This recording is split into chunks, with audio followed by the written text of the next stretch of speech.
Are farm and food prices set to skyrocket? Oh dear.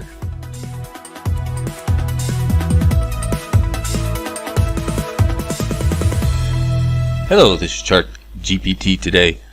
I've got a couple charts here that people were sending me that's telling me that perhaps there's a food inflation spike or a farm pricing spike that is going to hit us, and we're going to see a round of new inflation fears in the food staples of the world.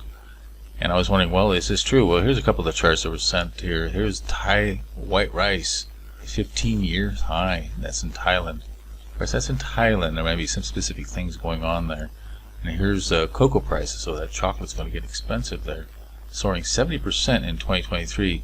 But is this emblematic of what's going on in the food and farm pricing? You know, we always get these scare stories. Ukraine-Russian tensions triggers surging global grain prices. That has had an effect.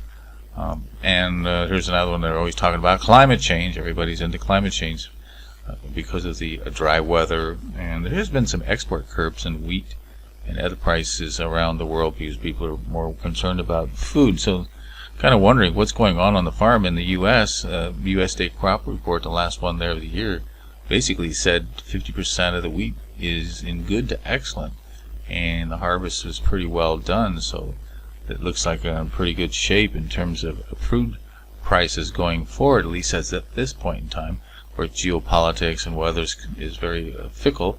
It always changes. You can take a look at the post link for the AI, how it says how easy or is not easy to make predictions about food prices and weather conditions. It's always fickle.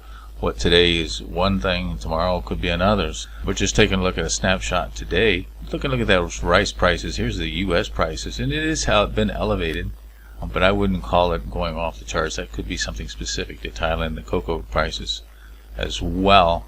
Here is the producer price for farm commodities, and they have come down since the 2020 spike. So it doesn't mean the prices will come down. It just means that the future rises might be less going forward. Keep that in mind. So yes, you'll pay more at the grocery store than you did, say, a couple of years ago, but it doesn't mean that the prices will continue to rise, at least at this point in time.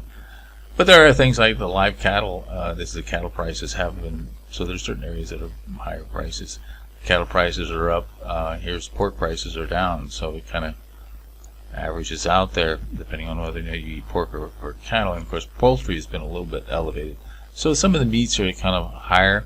So we look at the what they call this food index, and it has come down a little bit. We had that big spike in 2022. So the rates of growth is going down. And you see this on the blue chart still on the right. You can see that 2023 is stacked up to be less fearful than the previous years. So, and of course, there's another kind of a food commodity price index showing there that sugar is the one that's going up in price, but most of the others are coming down in price. Here's another one. The Bloomberg Grain Spot Subindex has slid 22.8% recently, and it's coming off its highs. So the short answer is no, there's no skyrocketing price except in certain commodities or certain geographic areas. But again, that doesn't mean that that's what's always going to be. You know, in 3 months from now, we could be saying, no, that's not true. So take our online poll. Do you think 2024 will be the year of famines, higher prices, and continuing skyrocketing food prices, or will it finally calm down here? We don't want to get too negative and too positive. We want to stay in the right track here. In any case, don't forget to subscribe.